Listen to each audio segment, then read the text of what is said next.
Let's be totally real for a second. When was the last time you felt genuinely excited about the future? Not just relieved that a long week was finally over, or happy that you bought some shiny piece of tech to distract yourself for a few days, but truly, honestly optimistic about where we're heading as a collective human race. Chances are, if you're anything like me, it's been a minute. Every day we wake up, look at our phones, and get flooded with this inescapable corporate narrative that everything is changing for the better. We're told we're on the cusp of a brand new era, an era completely infused with artificial intelligence that's supposed to make our lives frictionless, optimized, and hyperproductive. They call it progress. They look at us from behind massive boardroom tables and tell us to embrace it. But if you actually look closely at the people standing on the front lines of that future, they aren't cheering. They're booing. Just recently, a pretty wild incident happened at a university graduation.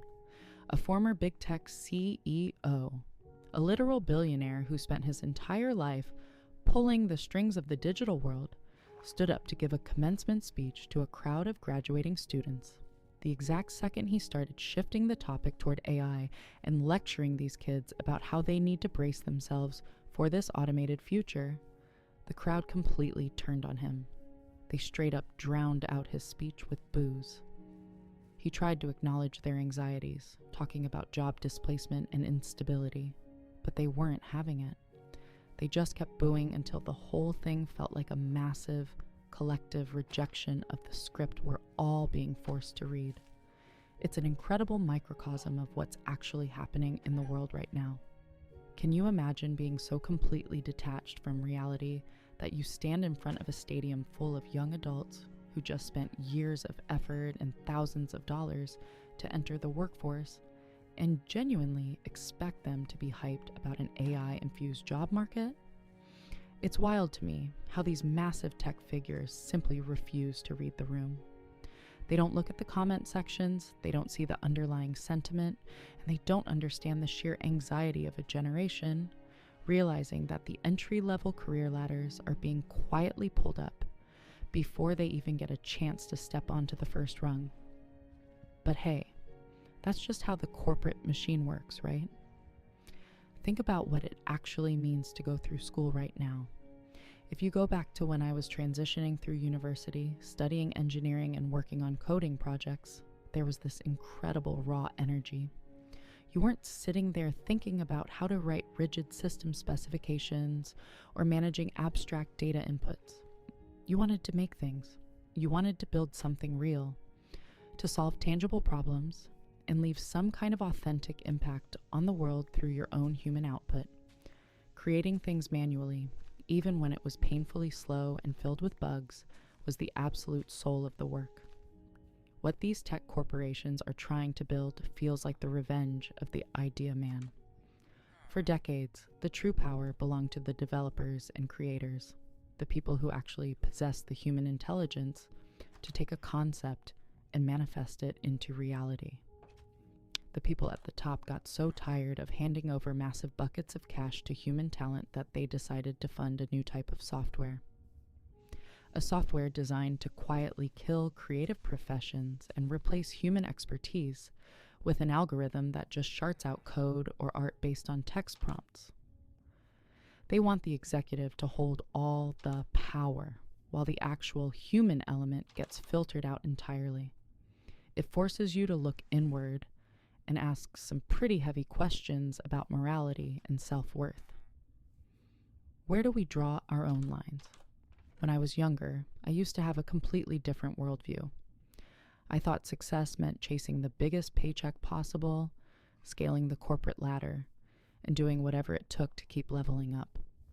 But the higher you climb in a system that values profit over humanity, the emptier the scenery gets. I remember hearing stories about recruiters approaching people with insane, high six-figure salary bumps to work on incredibly destructive tracking software or automation tools designed specifically to eliminate human jobs. And the craziest part is, some people will look you dead in the eyes and say, "Bro, I gotta eat," while pulling in millions of dollars a year. Let's be real for a second. You don't take an abhorrent position that crushes society because you need to put food on the table. You take it because you love the bag. You take it because we live in a society that measures your entire human value by your economic output and the zeros in your bank account. We've internalized this pressure to constantly optimize ourselves, our careers, and our hobbies to the point of complete internal burnout. We've become our own relentless taskmasters. We turn our passions into side hustles. We outsource our interactions to algorithms, and we treat every single day like an audition for a life we aren't even sure we want to live. It's exhausting, and that is exactly why those kids at the graduation ceremony were booing. They see the hypocrisy. They're tired of the slop. They're tired of the simulated existence, and they're longing for something that feels grounded, authentic, and real. That is the entire reason I created this channel and this space. I am never going to take corporate sponsorships or brand deals from slimy tech startups trying to sell you a quick fix for your loneliness or your anxiety. I don't want this platform to be a commercialized machine optimized for maximum profit. I want it to be a human space, a small, quiet corner of the internet where we can stop rushing, look at the world around us, and just think. If you want to connect with other people who are tired of the digital noise and want to build genuine relationships, consider joining our community Discord. It's a completely free space filled with thousands of like-minded individuals who are all just trying to navigate this bizarre modern landscape together, free from the manipulation of algorithmic feeds. At the end of the day, I don't think human expertise is ever going to completely lose its value. No matter how advanced these machines get, a computer cannot replicate the nuance of human emotion, the warmth of a shared experience, or the moral backbone it takes to stand up and say no to a broken system. The world is incredibly chaotic right now, and the future looks intimidating. But the fact that people are beginning to open their eyes, read the room, and push back against the corporate narrative gives me a strange amount of hope.